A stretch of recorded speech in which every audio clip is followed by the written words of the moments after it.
அங்கே மறைச்சி வச்சிருந்தாரு. டக்குன்னு தேவயானி மேடம் மேலே கூப்பிட்டுட்டாங்க. அவருக்கு தனியாக ஒரு ஸ்டேஜ் போட்டு அவரை தனியாக ஹீரோவை இன்ட்ரடியூஸ் பண்ணலான்னு வச்சிருந்தாரு போல இருக்கு. பட் இந்த ஸ்டேஜே ஒரு ஹீரோக்கான இன்ட்ரோடக்ஷன் அமைட்டும் பிரதர், வாழ்த்துக்கள். அடுத்ததாக பேச அழைக்கிற ஒருத்தர் ஒரு இயக்குனருடைய பார்வையில் சமூகத்தை எப்படி மாற்ற முடியும் அப்படின்னு தொடர்ந்து யோசிச்ச ஒருத்தர். அங்காடி தெருன்னு ஒரு படம் பண்ணாரு. சேர் போடணும் அங்கே ஒர்க் பண்ணுறவங்களுக்குலாம் சொன்னாங்க. அனைவருக்கும் இனிய மாலை வணக்கம். தங்கர்பச்சன் சார் ஒரு செம்ம ஃபோட்டோகிராஃபர். நான் அஸ்டனேட்டராக வேலை பார்க்குறப்ப மறுமலர்ச்சி ஆகட்டும், பாரதி ஆகட்டும், காதல் கோட்டை ஆகட்டும் பார்த்து நான் வியந்து, நம்ம படம் பண்ணால் இப்படி ஒருத்தரோட பண்ணணும். பாரதிலாம் அந்த சாங்கு நிற்பதுமே நடப்பதுமே பிரமாதமாக எடுத்துட்டார். அந்த உலகத்தை அவ்வளோ பாரதி உலகத்தை கொண்டு வந்ததில் அவருடைய மெனக்கடல் ரொம்ப பிரமாதமான மெனக்கடல். அழகி படம் நான் காசி தேட்டரில் பார்த்தேன். ஒரு பழைய காதலியை சாலையில் தார் போடுற ஒருத்தராக பார்க்குற நேரத்தில் அழுது கரைஞ்சு தேட்டரை விட்டு என் பைக்கை கூட எடுக்காமல் நடந்து வீட்டுக்கு வந்துட்டேன். அதுக்கு மேலே என்னால் படம் பார்க்க முடியல. அப்புறம் திருப்பி போய் அந்த படத்தை போய் பார்த்தேன். தமிழ் சினிமாவின் ஆகச்சிறந்த ஒரு படம்னா அது அழகி. என்ன உண்மையான உணர்வோட அப்படி எனக்கு இதுக்கு முன்னாடி அப்படி ஒரு பால்ய காதலியை ஒரு சாலையில் ஒரு காதலன் பார்க்கிற ஒரு காட்சி இடம்பெற்றிருக்கா எனக்கு தெரியல. ஆனால் அது மனசில் ஒரு ஆணி மாதிரி அடித்தது. அது ஒரு விதை. அது மாதிரி அடுத்து பல படங்கள் வருவதற்கான ஒரு விதை ஒரு அழகி அவ்வளோ அழுத்தமாக நந்திதா தாஸோட அது ஊன்றது மிக மிக மிகச்சிறப்பான ஒரு விஷயம். அப்புறம் சொல்ல மறந்த கதை பிரமாதமான படம். ஆனால் எனக்கு பள்ளிக்கூடம் படத்தில் தங்கர்பச்சன் சார் நடிச்சிருப்பார். உண்மையிலே நான் சொல்கிறேன், தமிழ் சினிமா ஒரு அற்புதமான நடிகனை தொடர்ந்து பார்க்க தவறிவிட்டது தான் நினைக்கிறேன். என்ன பிரமாதமான ஒரு பெர்ஃபார்மன்ஸ். எனக்கு அதை பார்த்து வியந்து, நீ நடிப்பு கொடுங்க, வாய்ப்பு கொடுங்கன்னு என்கிட்ட கேட்பார். ஆனால் ஒரு பலாப்பழத்தை எடுத்துகிட்டு அவர் பேசுகிற காட்சியெல்லாம் பார்க்குறப்ப ரொம்ப பிரமாதமாக இருக்கும். அப்புறம் என்னை ரொம்ப நேசிக்கிற ஒரு மனிதர். வெயிலாகட்டும், அங்காடி திருப்படம் பார்த்துட்டு நேராக என் வீட்டுக்கே ஒரு சால்வையோடு பாராட்டுகிற ஒரு மனிதர். ஏன் 9ஆம் நோட் புக்கு படிக்கலை அப்படின்னு கோவமாக சண்டை போடுகிற ஒரு அண்ணன் மாதிரி. அவ்வளோ இப்போ நான் கோவிடில் உடம்பு சரியில்லாமல் இருந்தப்போ ஒரு ஹோமியோ டாக்டரை சொல்லி அவர் மருந்து அனுப்பிச்சு அப்படின்னு தொடர்ந்து என் மேலே ரொம்ப அன்போடு இருக்கிற அவர் தங்கர்பச்சன் சார். தங்கர்பச்சன் தொடாத துறைகளே இல்லைன்னு சொல்லலாம். அவ்வளோ துறைகளை தொட்டார். எல்லாத்துலேயும் எனக்கு தெரிஞ்சு நல்ல நல்ல விஷயங்களை அவர் செஞ்சுருக்கிறாரு. ஸோ இன்றைக்கி அவர் படங்கள் மீது நம்மளுக்கு கொண்ட பேர் அன்பு இருக்குல்ல, அந்த வாழ்த்துக்கள் விஜித் பச்சானுக்கு மொத்தமாக கைமாறும் அப்படின்னு நான் நினைக்கிறேன். ஏன்னா ஒரு முறை லிங்குசாமி என்கிட்ட சொல்லிக்கிட்டு இருந்தார், தவமாய் தவம் இருந்த படம் பார்த்தப்ப ராஜ்கிரண் சார் நடிப்புக்கு யாருமே தேட்டரில் கைதட்டல, அப்படியே கண்கலங்கி அழுதுட்டு போயிட்டாங்க. அடுத்த படம் சண்டைக்கோழி வருது, அவர் என்ட்ரி ஆனோடனே கைதட்டுறாங்களாம், நிமுக்குறாங்களாம்.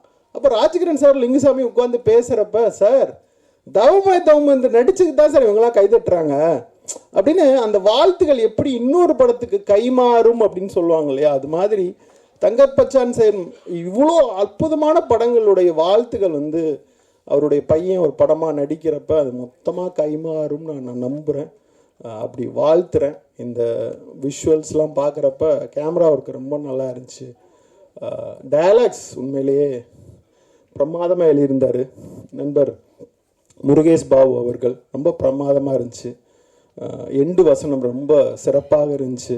தீண்டாமை ஒரு பெருங்குற்றம்ட்டு. ஆனால் தீண்டாமை பெருங்குற்றம் தான் படிச்சுக்கிட்டே இருப்போம். தீண்டாமையை உருவாக்குற ஜாதி பெருங்குற்றம் சொல்லணும், ஜாதியை உருவாக்குற இன்னொன்று, அதை உருவாக்குகிற இன்னொன்று. இது மொத்தத்தையும் என்னைக்கு இந்த மனிதகுலம் மொத்தமாக அழிக்குதோ அதுதான் இந்த ஒரு அழகு அன்பு பூக்குற காலம். அது வரைக்கும் தொடர்ந்து நாம் தீண்டாமை பற்றி, தீண்ட முடியாதவர்கள் தீண்ட தகாதவர்கள் என்ற 2 வகை இருக்கிறது. அவர்களிடமிருந்து நம்மளை காப்பதற்காக தொடர்ந்து கலை மூலமாக இது மாதிரியான ஒரு தொடர் படைப்புகளை நிகழ்த்தி கொண்டே இருக்க வேண்டும். டைரக்டருக்கும் சரி, விஜித் பச்சானுக்கும் சரி, இந்த படம் ஒரு முக்கியமான படமாக அமைய வேண்டும் என்று மனதார வாழ்த்துகிறேன். நன்றி, வணக்கம். தமிழ் சினிமாவில் 21 நாளில் படம் எடுக்க முடியும்னாலும் எடுக்க முடியும், என்னோட தோட்டத்திலே படம் எடுக்க முடியும்னாலும் எடுக்க முடியும், எல்லாத்துக்கும் கதை என்னால் பண்ண முடியும் அப்படின்ற மாதிரி ஒரு எழுத்தாளர், அற்புதமான ஒரு இயக்குனர், தன்னுடைய திரைக்கதையின் மூலமாக மக்களை கட்டிப்படக்கூடிய சுசீந்திரன் அவர்களே என்னோட பேச. அனைவருக்கும் மாலை வணக்கம். ரொம்ப ரொம்ப மகிழ்ச்சியாக இருக்குது, ரொம்ப சந்தோஷமாக இருக்குது. சிவப்பிரகாசம்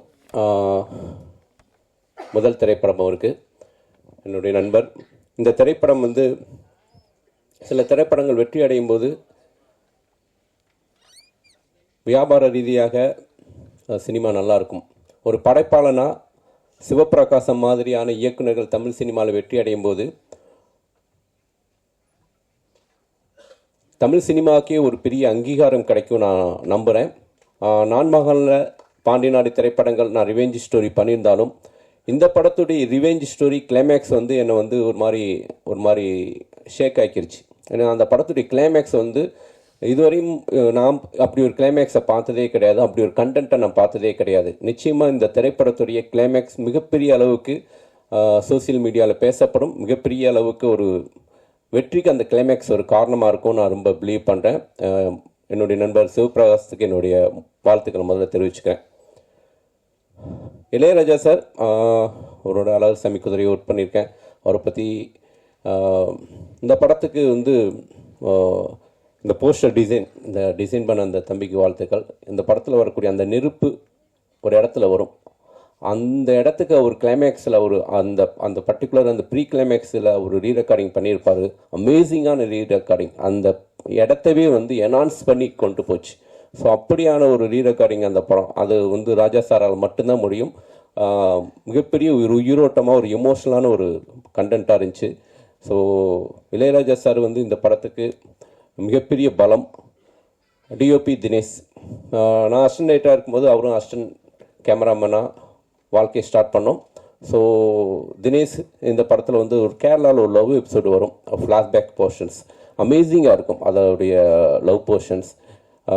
ஸோ டிஓபிக்கு என்னுடைய வாழ்த்துக்களை தெரிவிச்சுக்கிறேன். தங்கர் பச்சான் சார் வந்து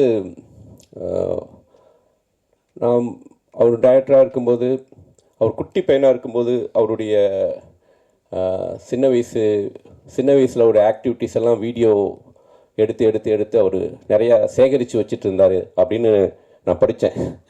ஸோ அப்போ இருந்தே வந்து அவர் முடிவு பண்ணிட்டார் இந்த பையன் ஹீரோ தான்.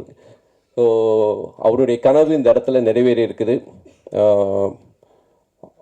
ஒரு முதல் திரைப்படத்தில் ஒரு ஹீரோவுக்கு இவ்வளோ வலுவான கதாபாத்திரம் கிடைக்கிறது ரொம்ப ரொம்ப அரிது. ஏன்னா வந்து ஒரு 20 வயசு பையனாகவும் நடிக்கணும், அதே டயத்தில் ஒரு 50 வயசு வயதானவராகவும் நடிக்கணும். அப்படியான ஒரு 2 மாறுபட்ட கதாபாத்திரங்கள், 2 கதாபாத்திரத்தையுமே ரொம்ப உள்வாங்கி அந்த எமோஷனை ரொம்ப சரியாக வெளிப்படுத்தியிருக்காரு. ஹீரோ தம்பிக்கும் என்னுடைய வாழ்த்துக்கள். தம்பி தமிழில் பேர் விடா வாய்களை வரமாட்டேங்குது.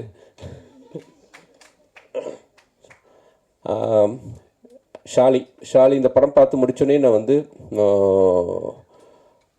டைரக்டர்கிட்ட சொன்னேன், இந்த பொண்ணு யார், மலையாளியா அப்படின்னு கேட்டேன். இல்லை சார் தமிழ் பொண்ணு தான் அப்படின்னாங்க. ஸோ என்னுடைய ஒரு படத்துக்காக ஷாலியை வந்து நான் மீட் பண்ணி பேசினேன்.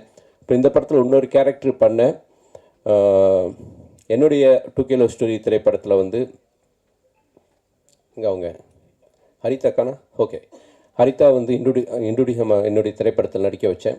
ஸோ இந்த படத்துடைய மெயினாக இந்த படம் என்ன அப்படின்னா, இந்த படத்துடைய கிளைமேக்ஸ் தான் இந்த படத்தை வந்து வேறொரு திரைப்படமாக மாற்றுது. அதனால் இந்த திரைப்படம் நிச்சயமாக வந்து மக்களுக்கு ஒரு புது விதமான உணர்வை கிடைக்கும். இந்த திரைப்படத்தின் மூலம் தமிழ் சினிமாவுக்கு ஒரு நல்ல ஹீரோ கிடைச்சிருக்காரு. கண்டிப்பாக ஒரு பேஷனான ஒரு ஹீரோவாக தமிழ் சினிமாவில், ஏன்னா ஒரு இயக்குனருடைய பையன் ஒரு இயக்குனருடைய வழியை புரிஞ்சுக்கிட்டு அவருக்கு சப்போர்ட் பண்ணியிருக்காரு. நிச்சயம் இந்த திரைப்படம் மிகப்பெரிய வெற்றி அடையும். இந்த திரைப்படத்தை வாங்கி ரிலீஸ் பண்ணக்கூடிய சார் உங்களுக்கும் என்னுடைய வாழ்த்துக்கள் சார். Thank you so much.